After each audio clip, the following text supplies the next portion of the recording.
कई वजूहात है जो मेरे सीमांचल में ख़ास तौर पर मैंने देखा है। उसमें तो सच्चाई तो ये है कि गठबंधन जो हम लोगों का बना महागठबंधन, इन लोगों की सीटों के मामले में जो इन लोगों की ताख़ीर हुई है तक़सीम के एतबार से, वो भी हम लोगों को पीछे होने का एक सबब बना। दूसरा ये कि एक एक विधानसभा में महागठबंधन के, चाहे वो कांग्रेस का हो, आरजेडी का हो, या इनके इत्तेहादी जितने भी हो, अब जहाँ पर आरजेडी का है तो ज़्यादातर आरजेडी के ही लोग उसमें जाते हैं। हालांकि इमरान साहब थे तमाम विधानसभा में, चाहे वो आरजेडी का हो चाहे कांग्रेस का हो, तमाम विधानसभा में 2-2 3-3 प्रोग्राम उन्होंने किया है, और इकरा हसन भी गई, उन्होंने भी किया है।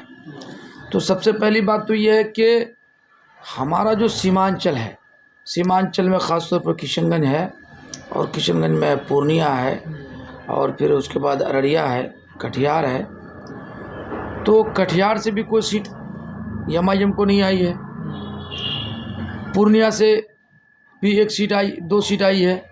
डिस्ट्रिक्ट पूर्णिया ज़रूर है, लेकिन वो विधान लोकसभा क्षेत्र हमारा किशनगंज का है। जैसे बायसी है और एक अमोर है, इसका लोकसभा क्षेत्र हमारा किशनगंज है। और इसी तरीके पर अररिया से एक सीट आई जोगी से। जो सीटें पहले जीती गई थी वही सीटें फिर दोबारा जीती गई है। तो यहाँ हार का बहुत सब कारण है। एक तो क्या कोई आदमी 3 टर्म से 4 टर्म से जीत के आ रहा है, क्या उसी को टिकट देना ज़रूरी तो नहीं है? उसको भी बदलना चाहिए। जैसे अमोर विधानसभा में जिनको टिकट दिया गया जलील मस्तान साहब को, हालांकि उनकी जगह में किसी यंग आदमी को देना था, उनको टिकट दिया गया, वहाँ एक कमज़ोरी पाई गई। और दूसरा जो उसके अगेंस्ट में था सबा ज़फरताब, जो जदयू के प्रत्याशी थे, तो वहाँ जदयू कह करके एनडीए गठबंधन की वजह से उनको वहाँ पर कमज़ोरी पाई गई। तो दोनों की कमज़ोरी का फ़ायदा उठा करके एमआईएम के प्रत्याशी ने वहाँ जीत हासिल कर दी। और उसके अलावा ये भी हुआ कि हमारे जो गठबंधन के बड़े नेता थे, जो ऊपर स्तर के, फिर दरमियानी स्तर के, इन्होंने सही बात कही कि ऊपर वाले तो बिल्कुल हेलीकॉप्टर में उतर के प्रोग्राम कर दिए, दरमियान वाले कहीं कहीं गए, छोटे लोग गए नहीं कहीं पर, और जो वर्क होना चाहिए था हमारे यहाँ वो नहीं हो पाया। लेकिन उसके बावजूद भी तेजस्वी यादव ने पूरे बिहार में जो आक्रामक अंदाज में उन्होंने जो सभाएं की है वो काबिल तारीफ़ है।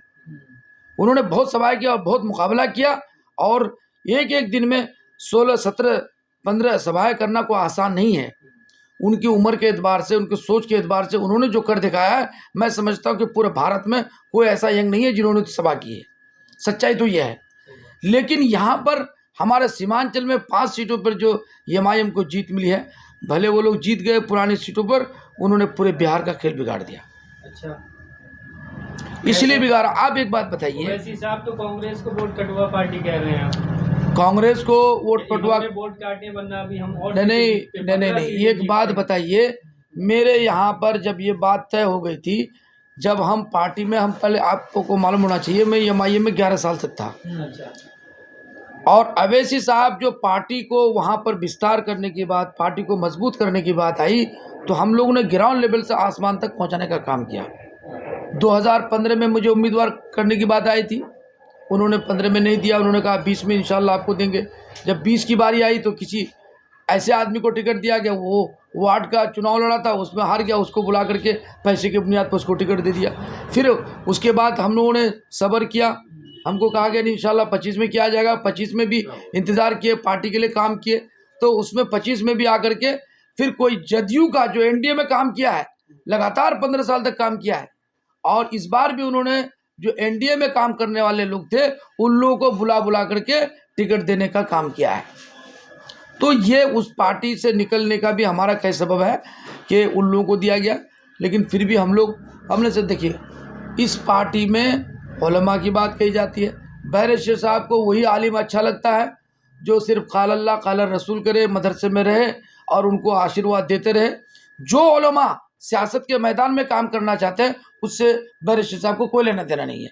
उसको इमोशनल करके सिर्फ काम कराना है, उसके बाद उसको फेंक देना है। और जो बिहार का सदर है वो तो उलमा का सबसे बड़ा दुश्मन है। क्या लगता है आपको इस हार के पीछे एआईएम वगैरह या पीस पार्टी या बसपा को महागठबंधन में शामिल ना करना भी एक समस्या रही, मतलब एक कारण रहा आपने। नहीं, बसपा को भी महागठबंधन का हिस्सा बनना चाहिए और एमआईएम को महागठबंधन में नहीं लिया गया। एक बात यह है कि क्या, एक बात तो उन्होंने लालू प्रसाद ने भी, तेजस्वी ने भी कहा ना कि आप जब महागठबंधन का हिस्सा बनना चाह रहे हैं, बिहार में जो मुसलमान अक्सरियत है, जहां पर मुसलमान 70% 72% है, वहां तो आप गठबंधन की बात कर रहे हैं। क्या हैदराबाद में या तेलंगाना में कहीं हमको गठबंधन में रखेंगे? 2 सीट देंगे? तो अवैसी कहेंगे हम कहीं नहीं देने को तैयार है। क्या वो देंगे? ठीक है, अगर वो तैयार है तो अखिलेश को भी दे दे, इनको भी दे दे। तो आप बिहार में हमारी अक्सरियत को भजाने के लिए या अक्सरियत के लोगों को बेवकूफ़ बनाने के लिए आपने तो ये खेल कर दिया कि भाई हम वहाँ पर अक्सरियत है इसलिए हम वहाँ पर लड़ेंगे। तो उन्होंने बहुत नुकसान किया। बल्कि 7-8 सीट ऐसी है जहाँ पर पहले हमारे यहाँ 22 MLA हुआ करते थे और अब 10-11 पर पहुँच चुका है, 5 तो उन्हीं का है। तो सवाल इस बात का है फिर किसको हराया आपने? मुसलमान को हरा के मुसलमान को जिताया। बीजेपी का या एनडीए का कोई भी, एनडीए का कोई जैसे जदयू है और किसी को हरा के उन्होंने नहीं जीता। जो भी गठबंधन का उम्मीदवार था जो पहले से जीता हुआ था उन लोगों को हराने का काम किया। ओवैसी साहब कहते हैं कि हम किसी को हराने के या जिताने के लिए चुनाव लड़ ही नहीं रहे, हम अपनी मुस्लिम लीडरशिप तैयार करना चाहते हैं। किस बात की मुस्लिम लीडरशिप भाई? आज़ादी के बाद तक आपसे क्या कि हिंदुस्तान में कोई पाकिस्तान का चुनाव हो रहा है क्या?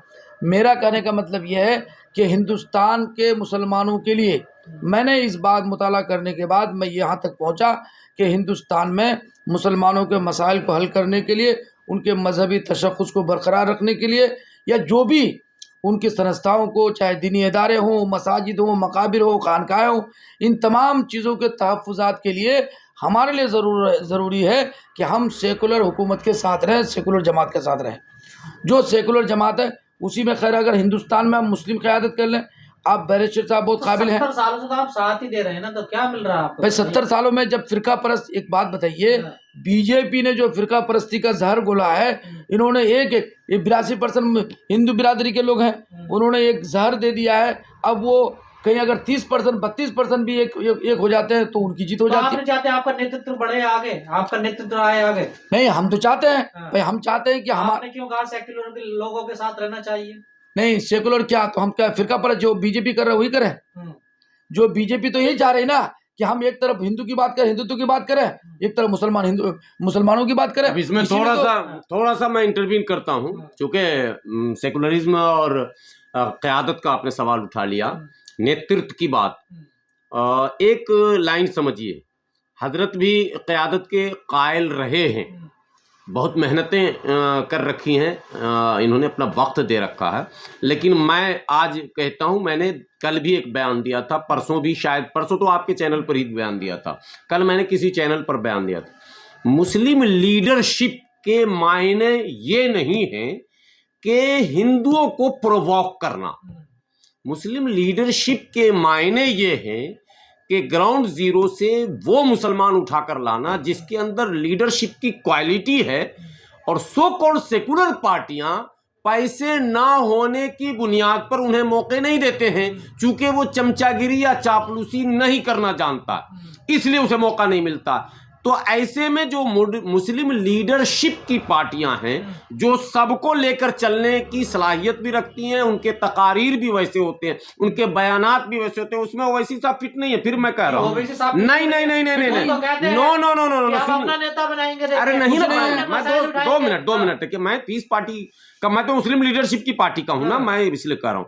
ओवैसी साहब को जैसे तेजस्वी जी ने कहा था ना एक्सट्रीमिस्ट, आज मैं एक बात कह रहा हूं कैमरे पर कि अगर आपकी तकरीर से 80% आबादी गोलबंद और यूनाइट होता है तो आप मुस्लिम लीडरशिप के लिए नुकसानदेह हो सकते हैं, मुफीद नहीं हो सकते हैं। इस नपेतुले अंदाज में मैं कह रहा हूं, मैं कोई इल्जाम नहीं लगा रहा हूं ओवैसी साहब पर, वो लीडर हैं हमारे, लेकिन मैं फिर कह रहा हूं, मेरी तकरीर से, मेरे बयान से, मेरे मंचों के द्वारा अगर अक्सरियत को गोलबंद करने का संदेश चला जाता है तो यह अकलियत के लिए बहुत नुकसानदेह है। इसीलिए पीस पार्टी शुरू से इस बात को मानती है। हमारे यहाँ प्रदेश अध्यक्ष शुरू से गैर मुस्लिम है, पहले संजय गुजर थे पीस पार्टी के प्रदेश अध्यक्ष, अभी अरविंद निषाद हैं, आपने देखा। और हम सोशल इंजीनियरिंग पर काम करना चाहते हैं। इसीलिए हमारे यहाँ तकरीर जज्बाती नहीं होती है, ये लाओ वो लाओ, वक्त बचाओ, मार देंगे, फाड़ देंगे। तो जय भीम का नारा लगता है, किनके यहाँ? अरे नारे तकबीर भी लगता है ना, ये गलत है ना, सियासी नारा ये नहीं, ये मजहबी नारा है ना, हम तो इसके मुखालिफ है ना।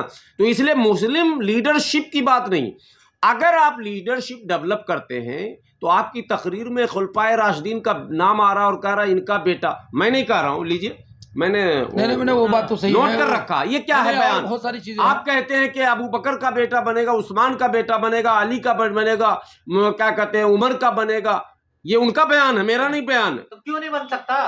अरे जो है ही नहीं दुनिया में, मतलब ये कहने का मतलब क्या हुआ? उन्होंने कहा कि एक मल्लाह का बेटा 2% वाला बन सकता तो मोहम्मद का बेटा नहीं बन सकता। लफ्ज मोहम्मद को तो बेटा ही नहीं, सल्लल्लाहु अलैहि वसल्लम, बेटा कहाँ उनका? क्या फिर सुनिए, पहले आप अबे मोहम्मद, फिर वही बात, फिर आप कह सकते थे कि सरवर का बेटा, छोटे का बेटा, आप हलीम, करीम, सलीम, फहीम कुछ भी कहते, मोहम्मद बोलकर आपने इनडायरेक्टली एक गलत मैसेज दिया। खुलफाए राशिदीन का नाम लिया आपने, खुलफाए राशिदीन का नाम क्यों आपने ले लिया? बाज़ाब्ता सीरियल से अबू बकर, उमर, उस्मान, अली, ये नाम है उनका। एक बात बयान। दूसरा, अभी फिर मैं दोहरा रहा हूं, क्या अभी उन्होंने अपनी तकरीर में कहा कि मेरे खिलाफ जो भी है, डेमोक्रेसी है, जमहूरियत है, डेमोक्रेसी है, लोकतंत्र है। सुशील जी समझो, पहले डेमोक्रेसी है, संविधान की बात। जय भीम कहने का हक वही रखता है जिसको संविधान पे भरोसा। संविधान में आप ये कहेंगे मेरे खिलाफ जो चुनाव लड़ेगा वो काफिर होगा, मेरे खिलाफ जो चुनाव लड़ेगा वो फिरौन होगा, वो शद्दाद होगा, ये बयान उनके हमारे नहीं है। तो अब जो इनके खिलाफ गया प्रचार करने वो फिरौन हुआ, और उसी फिरौन के घर में आप दावत खाने परसों चले गए गले मिलने। आप खुद इस स्थिति को स्पष्ट कीजिए कि आपका क्या नजरिया। और ये मैं सेकुलर पार्टियों से भी कहता हूं, मुफ्ती साहब तो दोस्त हमारे हैं सेकुलर पार्टी में, लेकिन हमें पता है कि इन्होंने क़यादत के लिए काम कर रखा है। हम लोगों बैठते हैं, हमेशा मशवरा करते हैं भाई कौन सा बेहतर मुफीद होगा। मुसलमानों को गुमराह कर रहे हो वैसी, दोनों तरफ गुमराही हो गई है, तभी तो हम बीच में खड़े हो गए हैं। मसला कुछ समझ में ये नहीं आ रहा कि एक तरफ ओवैसी साहब रियल में बड़ी तेजी से शिद्दत पसंदी की तरफ बढ़ रहे हैं, मुसलमानों को जज्बाती बिल्कुल बनाए चले जा रहे हैं। इससे दो कौमों के बीच खला पैदा हो रहा, एक गैप बढ़ रहा, दूरियां हो रही मुसलमानों और हिंदुओं के बीच। वो राजनीति नहीं होनी चाहिए। मुस्लिम लीडरशिप का मतलब है कि मुस्लिम मजलिस भी बनी थी उत्तर प्रदेश में, मौर्य बीपी मौर्य जीत के आए थे लोकसभा, चौधरी चरण सिंह की सरकार में डॉक्टर अब्दुल जलील फरीदी को पहले लोगों ने उत्तर भारत में जाना है, ओवैसी साहब को, सालार साहब को बाद में जाना है। सालार मिल्लत को तो बाबरी प्रकरण के बाद भारत के लोगों ने जाना कि सालार मिल्लत हैं, लेकिन डॉक्टर अब्दुल जलील फरीदी साहब को पहले लोगों ने जाना। उन्होंने एक्सपेरिमेंट करके मुस्लिम लीडरशिप को दिखाया, डेवलप करके, जिसमें एससी के भी लोग थे, ओबीसी के भी लोग थे, उन्होंने जितवा के दिखाया और हुकूमत में शामिल होकर मंत्री बना के उन्होंने दिखाया, और मंत्री भी उन्होंने नॉन मुस्लिम को बनाया, हालांकि नाम उनकी पार्टी का भी मुस्लिम मजलिस था। तो क़यादत का यह मतलब नहीं है कि आप बिल्कुल कल तक तो कह रहे थे 6 सीट दे दो, ढोल बजा के कह रहे थे, मैं नहीं कह रहा था, ये सब ऑन रिकॉर्ड है, मैं झूठ नहीं बोल रहा हूँ। आंदोलन भी करा उन्होंने तो। आंदोलन भी किया। उसके बाद आपकी तकरीर हो रही कि मैं सीमांचल के बेटा को डिप्टी सीएम बनाऊंगा, यहां तक के सीएम भी बना दूंगा सीमांचल के बेटा को। कैसे बना दोगे सीएम आप?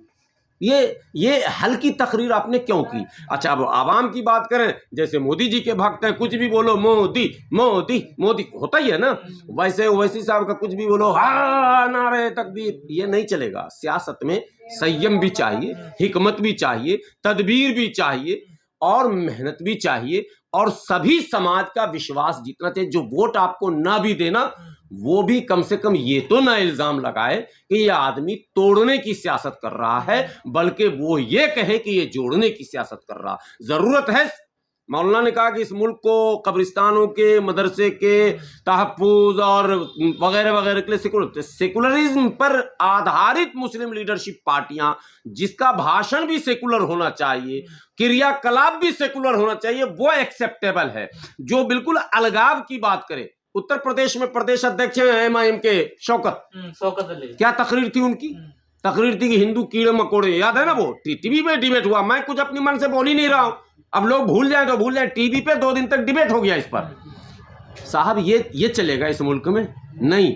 हिस्सेदारी की लड़ाई। हमारी लड़ाई क्या है? हमारी लड़ाई मुख्यमंत्री की बनने की नहीं है। न बिहार में कभी बनेंगे हम अपने बल पर, न उत्तर प्रदेश में कभी बनेंगे। हिंदू भाइयों के सहयोग से बनेंगे जैसे अब्दुल गफूर बने थे, बनेंगे हिंदू भाइयों के सहयोग से बनेंगे जैसे एक अंतुले बने थे, अब्दुल रहमान अंतुले महाराष्ट्र में बने थे, बनेंगे उनके सहयोग से। तो सहयोग तब मिलेगा जब हम उनसे जुड़कर रहेंगे, जुड़ने की सियासत। मौलाना का ये कहना था, आप उसको उस अंदाज में मत लीजिए। मैं भाव तो हम तो चूंकि हम दोस्त हैं। क्या कहा उसने, तो सारा बेड़ा गर्क कर दिया।